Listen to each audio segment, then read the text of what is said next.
31st night కి farm house book చేసుకుని friends తో ఎంజాయ్ చేయాలనుకుంటున్నారా? అయితే వెంటనే డోసే యాప్ ని డౌన్లోడ్ చేసుకుని బుక్ చేసుకోండి.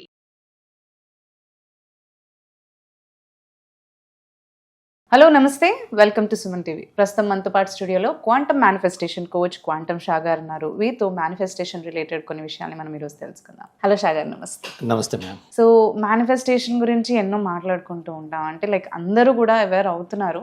బట్ చాలామంది ఏమనుకుంటూ ఉంటారంటే మనం మేనిఫెస్టేషన్ చేస్తున్నాం, అయినా మనకి ఎన్నో 5 years నుంచి చేస్తున్నాం, 6 years నుంచి చేస్తున్నాం, అన్ని టెక్నిక్స్ ఫాలో అవుతున్నాము, బట్ ఇంకా మేము అనుకున్నది మేనిఫెస్ట్ చేయలేకపోతున్నాము.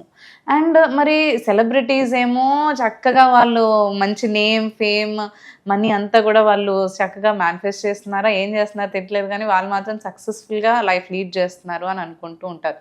సో అందరూ కూడా అలా సెలబ్రిటీ లైఫ్ స్టైల్ లీడ్ చేయాలి అని కానీ, లేదంటే ఆ మైండ్ సెట్ ఉండాలి అని అనుకుంటే ఎలాంటి మేనిఫెస్టేషన్ చేస్తే వాళ్ళు రీచ్ అవ్వగలుగుతారంటారు? సో యూనివర్స్ని అర్థం చేసుకొని, యూనివర్స్ మనకి ఎట్లా ఇస్తుంది, మనం ఎట్లా మేనిఫెస్ట్ చేసుకుంటామని మనం అర్థం చేసుకొని వాటిని ఇంప్లిమెంట్ చేసి దాన్ని మేనిఫెస్ట్ చేసుకున్న వెంటనే మనం అందరం కూడా సెలబ్రిటీస్మే.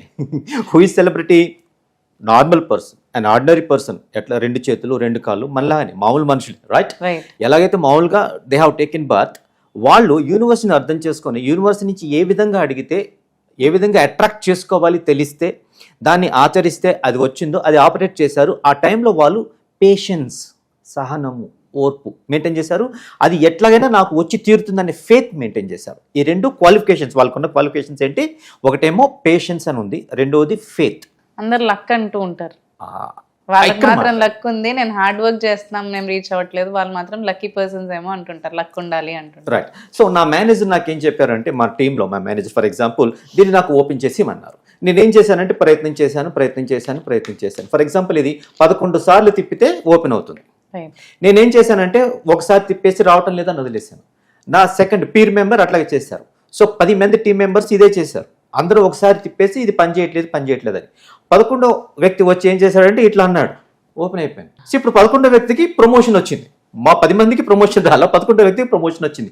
మేమందరం ఏమనుకుంటున్నామంటే వాడు లక్కీ ఫెయిల్వరా, వాడు ఏది పట్టుకుంటే అది బంగారం అవుతుంది. ఇక్కడ మ్యాటర్ అది కాదు. అతను కూడా ఆల్రెడీ 11 సార్లు నుంచి ట్రై చేస్తానే ఉన్నాడు, కానీ ఓపెన్ అయ్యే వరకు అతను దాన్ని ట్రై చేస్తానే ఉన్నాడు, దాన్ని వదలలేదు. Winners never quit. Winners never quit. If you quit, quitters will never win. So simple. ఇక్కడ ఏంటి అంటే అది మనము మేనిఫెస్ట్ చేసుకునే వరకు ఒకటి. ఈ సైన్స్ లేదా అంటే అది ఎవరికి పనిచేసి ఉండేది కాదు. ఇప్పుడు మహాత్మా గాంధీ గారు మన దేశానికి స్వాతంత్రం అనే వెలుగు తెచ్చి ఉండగలిగే వాళ్ళు కాదు, లేకు అంటే. కానీ ఆయన మనకి ఇండిపెండెన్స్ మేనిఫెస్ట్ చేశారు. ఎలాంటి సిచ్యువేషన్లో? రవి అస్తమించని బ్రిటిష్ సామ్రాజ్యం, means British empire on which the sun will never set.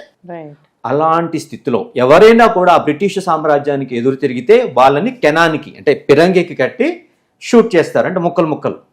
అలాంటి భయం. అప్పటి వరకు ఈ భూమి మీద మనకి ఒక స్కాఫోల్డ్, ఉరికంబం ఉంటుందని తెలియదు. కానీ బ్రిటిష్ వాళ్ళు ప్రవేశపెట్టారు, మాకు ఎదురు తిరిగావంటే నీ యొక్క రివార్డ్ ఇది నీకు దక్కుతుంది అనే భయం.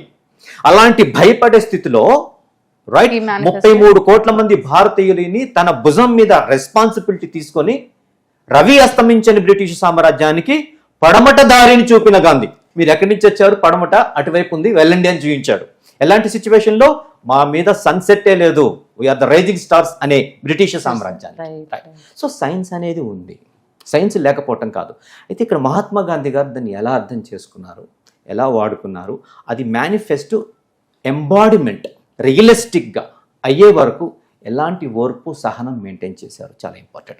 గాంధీ గారికి ఒక ఫ్రెండ్ ఉండేవారు, విన్స్టన్ టాల్స్టాయ్ గారు అని. ఆయన ఒక రష్యన్ ఆథర్ అనమాట. ఇలాంటి భావాలు కలిగిన వ్యక్తి. ఈయన అభిమానిస్తాడు, ఇతన్ని ఆయన అభిమానిస్తారు. టాల్స్టాయ్ గారి రచనలు గాంధీ గారికి ఇష్టం, గాంధీ గారి సిద్ధాంతాలు, రచనలు ఆయనకి ఇష్టం. టాల్స్టాయ్ గారికి సమకాలీకులు. టాల్స్టాయ్ గారు రాసిన ఒక బుక్లో నుంచి, అంటే the Kingdom of heaven is with in అనే ఒక బుక్, రస్కిన్, ఈ టాల్స్టాయ్, రస్కిన్ వీళ్ళందరూ దీని నుంచి ప్రభావితం అయ్యి గాంధీ గారు 2సారి సౌత్ ఆఫ్రికాకి వెళ్ళారు, డర్బన్. ఒకసారేమో అవమానించబడ్డారు, రైల్లో నుంచి తోసేశారు. మళ్ళీ అదే ప్లేస్ లో రెట్టింపు బలంతో వెళ్ళారు, because of this Ruskin and Tolstoy గారు. టాల్స్టాయ్ గారు ఒక మేనిఫెస్టేషన్ స్టోరీ చెప్పారు గాంధీ గారికి, చాలా బాగా నచ్చింది గాంధీ గారికి, చాలా బాగా నచ్చింది. ఆ ఒక్క దాని నుంచే ఈయనకి టర్నింగ్ పాయింట్ వచ్చింది, మహాత్మా గాంధీ గారి టర్నింగ్ పాయింట్ వచ్చింది. అంటే ఆలోచన విధానం మారిపోయింది, తద్వారా భారతదేశానికి స్వాతంత్రం అనే ఒక టర్నింగ్ పాయింట్ వచ్చింది. ఆయన స్టోరీ లాగా చెప్పారు, అది వాస్తవంగా జరిగిన సంఘటన ఏమో కానీ 3 హెర్మిట్స్ అని, అంటే 3 యోగులు లేదా 3 సాధకులు, 3 బోధకులు, 3 సన్యాసులు ఏదో ఒక పెట్టుకోండి, 3 హెర్మిట్స్ స్టోరీ అంటారు. ఈ 3 ముముక్షువులు, 3 ఋషులు రైట్ ఒక ఐలాండ్ లో ద్వీపకల్పంలో ఉండి అక్కడ ఉన్న వాళ్ళకి మంచిగా చేస్తున్నారు. ఏ ప్రాబ్లం తో వాళ్ళ దగ్గరికి వెళ్ళినా కూడా వాళ్ళు ఠంగ్ అంటున్నారు, వీళ్ళకి ప్రాబ్లమ్స్ తీరిపోతాయి, వాళ్ళకి కావాల్సినవి అన్ని మేనిఫెస్ట్ అయిపోతాయి. మా పాప పెళ్లి కావాలి, ఠంగ్ పెళ్లి అయిపోతుంది. మాకు అప్పులు ఉన్నాయి, ఠంగ్ అప్పులు తీరిపోతున్నాయి. మేము స్టార్ట్అప్ బిజినెస్ పెట్టాం, ఠంగ్ స్టార్ట్అప్ బాగా డెవలప్ అయిపోతుంది, మంచి కాంట్రాక్ట్స్ ఆర్డర్స్ వస్తున్నాయి. అయితే ఒక బిషప్ గారు వెళ్ళారంట, అసలు ఏంటి సంగతి, ఏంటి కథ అనేసి. ఒక గొప్ప బిషప్ గారు వెళ్ళిన తర్వాత వాళ్ళు ఏం చేస్తున్నారంటే ఒక చిన్న మంత్రం వాడుతున్నారు. ఏంటి అంటే you are 3, we are 3, have mercy on us. యత్ వత్ హం. యత్ అంటే యు ఆర్ 3 అంటే father, son and holy spirit అంటారు కదా, తండ్రి, కుమార, పరిశుద్ధాత్మ అంటారు కదా. So you are holy trinity, you are trinity God, we are also 3 people here. So have mercy on us. దాంతో వాళ్ళు ఏది కోరితే అది ఎదుటోళ్ళకి జరిగిపోతుంది, వాళ్ళు ఏ ప్రాబ్లమ్స్ తీసుకొని వస్తే జరిగిపోతుంది. ఇక్కడ బాగా పరిశీలిస్తే అంటే అక్కడ బిషప్ గారు కోపం వచ్చింది, ఇలా చేయకూడదు, మేనిఫెస్టేషన్ అంటే కొన్ని రిచువల్స్ ఉంటాయి, నేను నీకు ఇనిషియేషన్ ఇవ్వాలి, నేను నీకు పర్మిషన్ ఇవ్వాలి, నీకు మొత్తం నేర్పించాలి, శాస్త్రం నేర్పించాలి, ఇట్లా అంటే వాళ్ళు ఇట్లాగా 3 కూడా చేతులు కట్టుకొని ఓకే సార్ నాకు నేర్పించాలి కాబట్టి ఈ పద్ధతి ఫాలో అవుతున్నాము, హృదయ శుద్ధితోటి పనులు జరుగుతున్నాయి, మీరు నాకు నేర్పించండి అని. సరే ఆయన నేర్పిస్తాడు, కొన్ని రోజులుండి నేర్పిస్తాడు, ఇలాగ చేయండి అని రిచువల్స్ నేర్పిస్తాడు. తర్వాత ఆయన సముద్రం మధ్యలోకి వెళ్ళిపోతాడు బాయ్ చెప్పడానికి. వీళ్ళు ఇది అప్లై చేస్తుంటే రావటంలా, వీళ్ళు ఇది అప్లై చేస్తుంటే పని జరగటం లేదు, అంతకుముందు జరిగేలాగా. అరే మాలో ఏదో తప్పు జరుగుతుంది, మనం కరెక్ట్ చేయటం లేదు, గురుగారిని కలవాలనేసి బిషప్ గారు సముద్రం మధ్యలో ఉంటే వీళ్ళు ఏదైతే U3 We3 హ్యావ్ మెర్సీ అని అంటారో అది సముద్రం మీద నడుచుకుంటా వెళ్ళారు అక్కడికి. ఆయన బిషప్ గారు ఇది చూసి oh my God I'm wrong, these people are good. ఇంత రిచువల్స్ ఉంటే, ఇంత జ్ఞానం ఉంటే, ఇన్ని డిగ్రీలు ఉంటే కాదు ముఖ్యము, వాళ్ళు యూనివర్స్ని అర్థం చేసుకున్నారు. యు ఆర్ 3 వీఆర్ 3 అంటే నీ యొక్క ఫ్రీక్వెన్సీ 3 హెడ్జ్, మా యొక్క ఫ్రీక్వెన్సీ 3 హెడ్జ్కి తెచ్చుకున్నాము. యూనివర్స్లో నాకు కావాల్సిన దానికి ఫ్రీక్వెన్సీకి నా వైబ్రేషన్ మ్యాచ్ చేసుకున్నాను.